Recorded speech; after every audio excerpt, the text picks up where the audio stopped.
The following program is a production of West Virginia Public Broadcasting.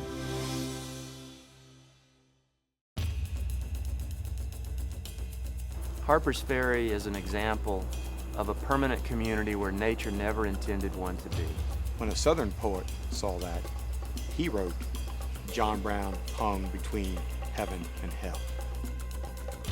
On this outlook, discover the origins of Harpers Ferry, the Civil War, and the legend of John Brown.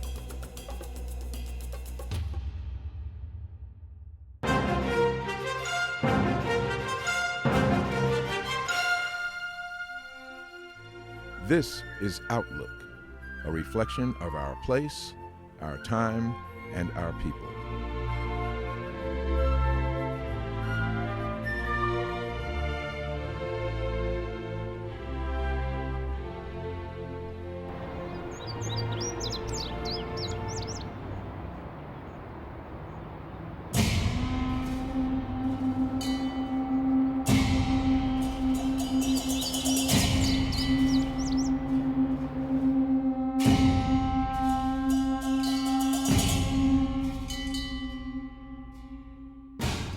It's a legacy of tragedy and accomplishment, of trial by fire, of human spirit, of devastation, but also survival. All those big issues that people grapple with around the world on a daily basis and don't even know they're making history when they do it.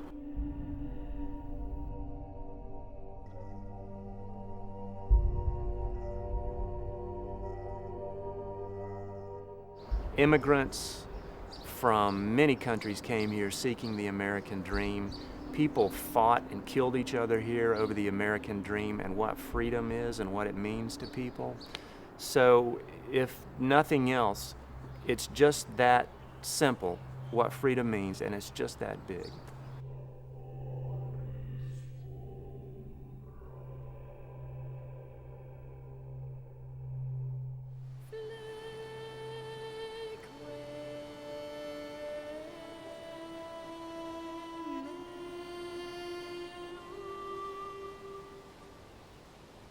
Harpers Ferry is an example of a permanent community where nature never intended one to be. But because the rivers were so important for travel and for power to our ancestors, this was seen as a great sight.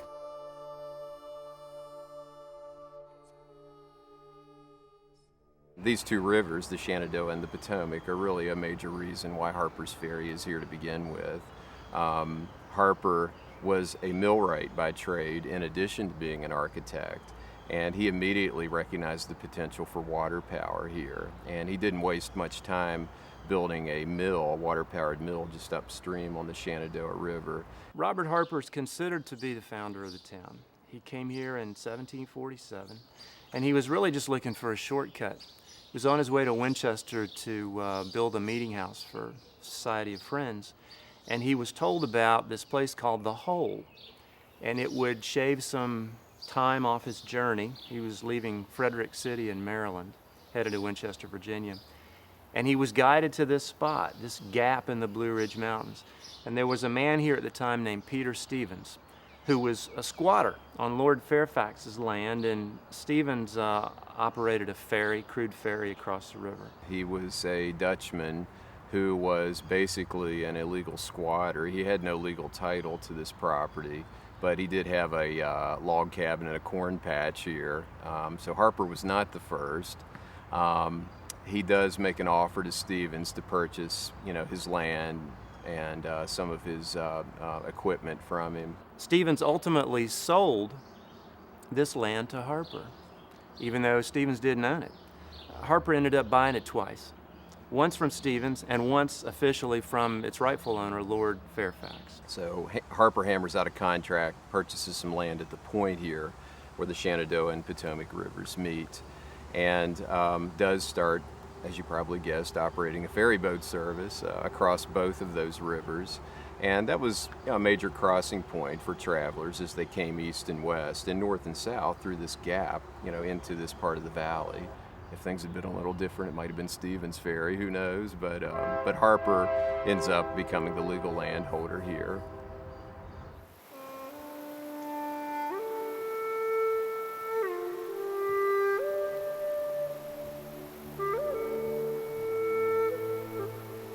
If geography is destiny, then this place was slated for big things. Two rivers coming together at a major pass in the Blue Ridge Mountains. So people were going to come here anyway. They were funneled in by the landscape, as Native Americans had been up to 8,000 years ago. Harper put it on the map, but it was a pinprick on the map. Eventually, the Virginia legislature recognized this place as Mr. Harper's Ferry at Shenandoah Falls.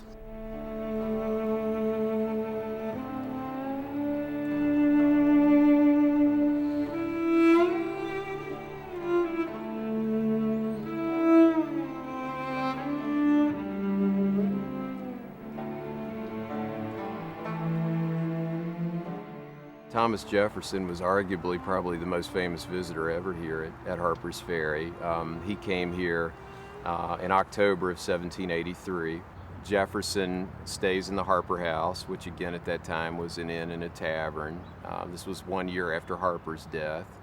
And of course, if you know anything about Jefferson, he loved to study, among other things, nature. He loved to study flora and fauna, and he just couldn't resist when he came here at that time to this natural surrounding. To hike up onto the hillside above the Harper House and above Harper's Ferry. He went up the hill, I believe his reference was that he went up the hill past the Ordinary, and he took the view up there. He wrote in his notes in Virginia that the view was worth a voyage across the Atlantic. He, according to the story, comes upon a stone slab kind of teetering on the edge of a larger slab on a cliff here above Harper's Ferry. And Jefferson hops up on that rock, he pulls out a pen and paper, he starts taking down some notes on his observations of the rivers and the mountains and the water gap and really the northern Shenandoah Valley, and was awestruck by the scene he saw before him.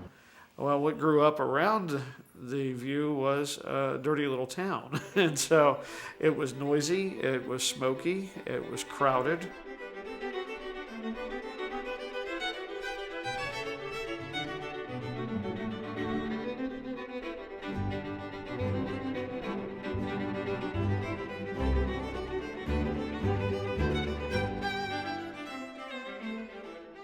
Surveyors came here when Harper was here, and George Washington was among them. He was 16, 17, learning the trade, so he began to know this area very well. He came back as an adult in 1785, mapping out these rivers to be interstate highways, trying to connect the east with the west. And again, the gap in the Blue Ridge is the key to the development in Washington's plans here. And then as our first chief executive, Washington was in a power to really make things happen, in a position to make things happen with the power to do so. And so he said that if we desire to secure peace, it must be known that we are at all times ready for war. Grand idea was to connect the Chesapeake Bay and the Potomac River with the Ohio River out west. This is before the coming of the railroad, so essentially you're going to have all these ideas to develop and break through the mountains, and this is part of his plan. So Harpers Ferry is going to sit along a big canal. It's going to get the weapons east and west, the supplies east and west, naturally defendable.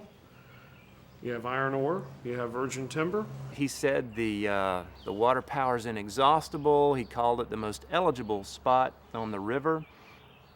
And a new city was going up downstream, the city of Washington in the territory of Columbia. And a federal installation upstream might help prop up this new city going up downstream, maybe provide protection for it as well. And Washington knew this spot was far enough inland to be safe from invasion by sea. He also knew all the raw materials were here.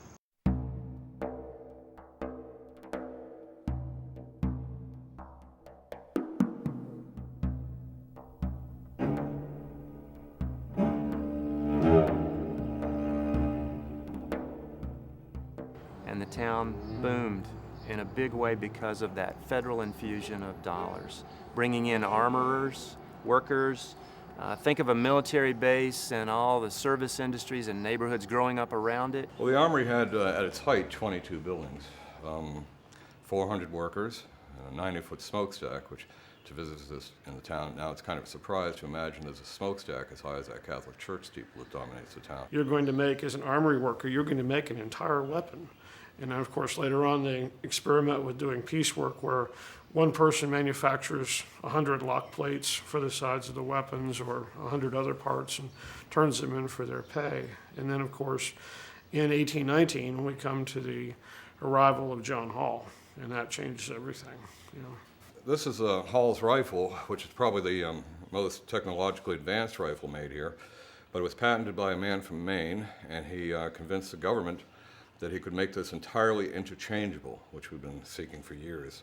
Thomas Jefferson was convinced the French could make interchangeable firearms. They couldn't, but Hall was able to do it, mainly because he would make it by machinery. So they gave him his own U.S. government-owned gun factory, and he set up the machinery, and he could hire 14-year-old boys to come in and run the machinery, so he didn't have to be a craftsman to make this. And because it's made by machinery, all the parts interchange. So if you lose a screw on the battlefield, you're not disarmed. You go to the quartermaster or the ordnance sergeant and you get another screw. So this is the beginning of interchangeability in the country at all. Other things that had to be made after this that could only have been made by machinery are like sewing machines and things like that. So I kind of see this as the beginning of the real Industrial Revolution. Of course, this is, you know, a giant step forward in mass production and, of course, standardized production. Later on, well, today we take it for granted, automobiles, computers, and things like that benefit from some of these ideas. You know, kind of an important thing, and that means that the production along the Shenandoah and the production along the Potomac at both factories, the Hall factory, of course, which is still U.S. government, and the musket factory up here, becomes quite large. And just down the street, at the point where the rivers come together, the arsenal down there fills with firearms. So by 1859, even though they manufactured over 500,000 weapons in Harpers Ferry, 100,000 of those weapons are still in the town, still at the arsenal, and they have no U.S. Army Guard stationed around them, just night watchmen and people at the Armory. So this is quite a situation in the making, you know.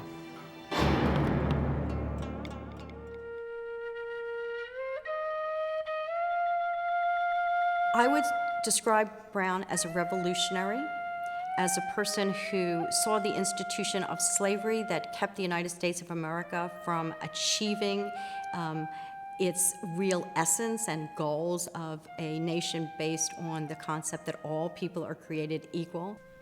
So he was an icon in American history.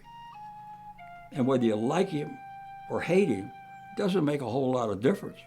And so what makes Brown complex is this division in American thought that has existed for 150 years about what he did and why he did it and whether he was right or he was wrong. I believe he was right. What he did was wrong. Abolishing slavery is absolutely right, because slavery was nothing to be put up with.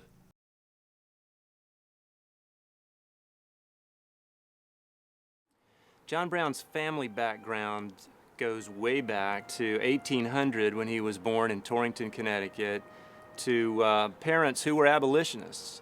And they told their son, their whole family, that slavery was the sum of all villainies. And as he grew up, Brown actually experienced what his parents had been telling him. He was only 12 years old when he saw a friend of his, a young enslaved boy, beaten with a shovel in the Ohio Territory. And he later wrote, "From that day on, I became a determined abolitionist." I think that transformed him, and then as you see the move toward the Civil War, that whole period, I think he is becoming more and more radicalized by what is happening to black folks, the Fugitive Slave Act, black folks being dragged back to slavery, even if they were free, some free blacks being re-enslaved. I think all these things mixed into it. John Brown had a strong belief in God.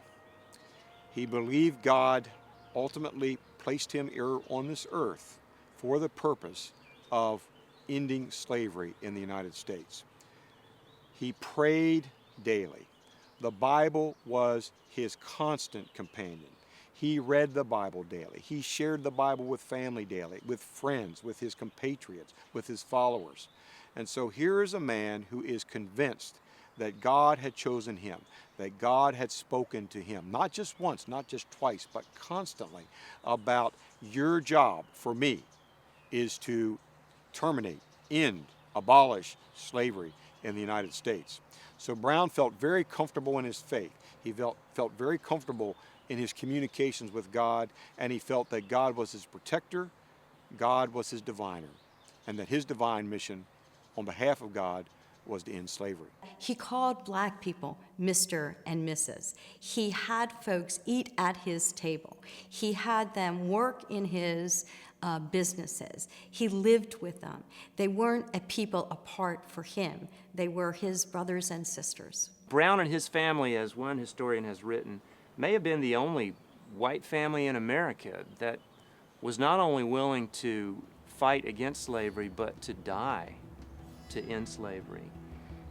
And this brings in the other aspect where Brown was different from most others. He was willing to resort to violence to end slavery.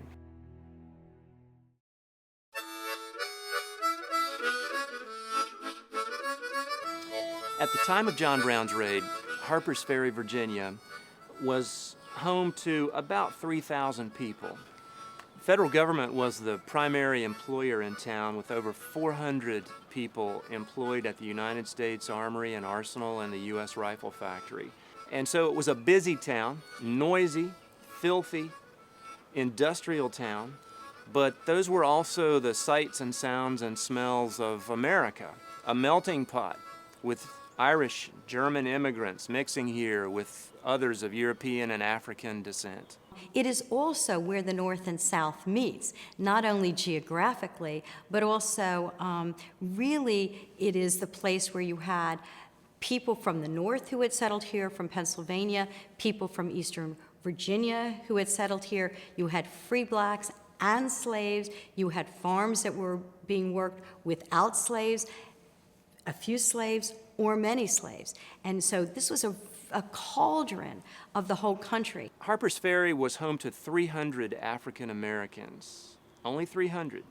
Half of them enslaved, half of them free. But in the 6 counties around Harpers Ferry and including Harpers Ferry, over 23,000 African Americans.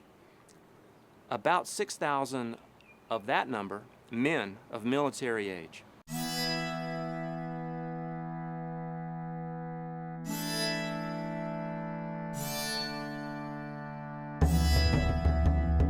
John Brown referred to it as the old Kennedy Farm. So he was here in 1859, so you can imagine how old the house really is. If the walls could talk, you'd have a hell of a story. And he moved in. Well, he came up and stood on the porch and said, what a wonderful, absolute wonderful place for what we want, being a staging area for the raid on Harpers Ferry. He loved the place. He sent home for Mrs. Brown. She was too busy up in North Elba, New York, which is now Lake Placid. And 2 little girls volunteered to come down to make it look like a family lived here. That was Annie and her sister-in-law, Martha. And they came down and joined in with John and the 3 boys, Owen, Oliver, and Watson. And then over the summer, they collected their army, the Provisional Army of the United States, 1 or 2 at a time over the week, or 2 weeks, or a month. And at the end of the summer, they had 21 men hidden in the attic.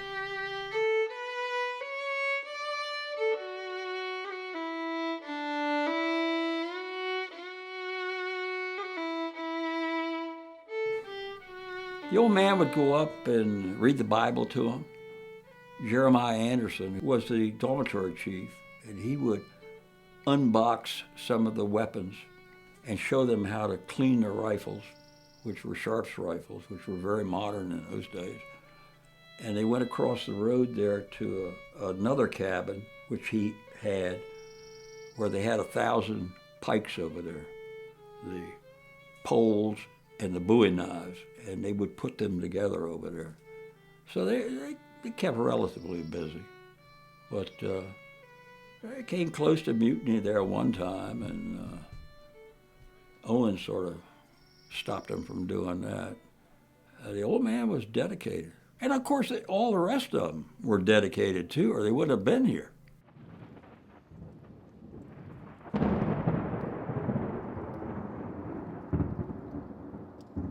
John Brown's raid occurred over a span of 36 hours. Started on a Sunday night, October 16th, and went to Tuesday morning, October the 18th. The first thing they did after leaving the Kennedy farm was cut the telegraph lines on the B&O Railroad Bridge, Maryland side of the Potomac River from Harpers Ferry. Then they came into town and all of their targets fell just like a row of dominoes. They seized the railroad bridge. They seized the wagon bridge over the Shenandoah River. They seized the United States Armory compound. They seized the arsenal. They seized the U.S. rifle factory.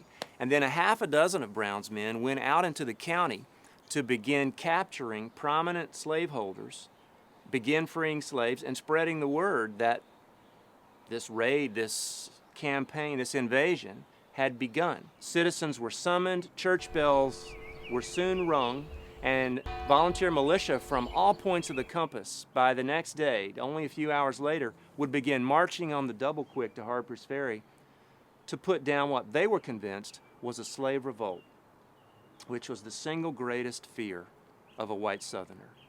They did not attack John Brown's holdout, his headquarters, the Armory fire engine house, at night because there were hostages inside. And it would be virtually impossible to differentiate the hostages from John Brown's men. So they waited for daylight on Tuesday the 18th.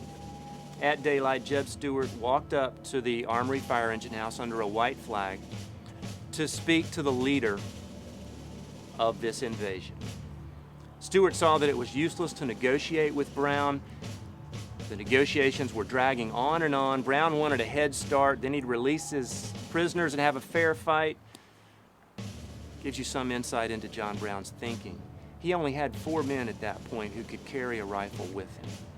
He had a few men on the Maryland side as a rear guard.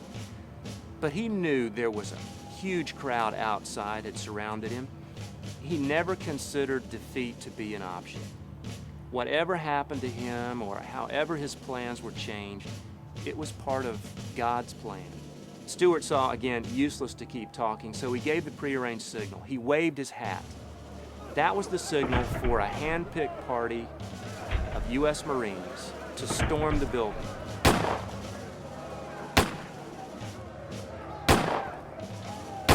All of it happened in 3 minutes. 2 of Brown's men were bayoneted by the Marine storming party, the other 2 captured alive, and all of the hostages were released unharmed.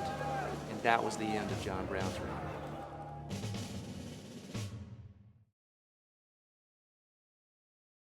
But what happened after the John Brown raid was this terrified the South. This was a white man who was willing to do this. And they pointed to John Brown and said, this is what you can expect from abolitionism. John Brown's trial after his capture in Harpers Ferry is one of the most important pieces of the whole story. The raid here in Harpers Ferry tactically appears to have been a failure, but strategically, after the raid, John Brown was positioned to make the most of it. And he said the trial for life of one bold man for defending his rights in good earnest would arouse more sympathy throughout the nation than the suffering of all the slaves. That is exactly what happened when John Brown himself was put on trial in Virginia in 1859. The newspaper reporters were there. He knew it. He was speaking to them and all of the civilized world. And he quoted the Declaration of Independence, that everyone is created equal. He quoted the Golden Rule of the Bible as well. And instead of defending himself and claiming innocence, he tried to put slavery on trial. December 2nd, 1859, a beautiful day here in Jefferson County, Virginia. Brown, in fact, when he would come out of his jail cell for the last time, be escorted onto the wagon, where he actually would ascend the wagon and ride atop his coffin to the execution site. And Brown would look around, and all that he saw were uniforms. Almost 2,000 Virginia militiamen surrounding the scaffold of John Brown. Brown was escorted up the scaffold, and he got to the top step. And just before they put the cover over his head, he looked around, and he simply said, "Beautiful country, beautiful country." That was his last view of this earth. So between 11:15 and 11:20, the hatchet would strike the wood. The trapdoor would swing open, and Brown would fall, and he would hang. And as one poet wrote, for a moment, John Brown hung between heaven and earth. When a Southern poet saw that, he wrote, John Brown hung between heaven and hell.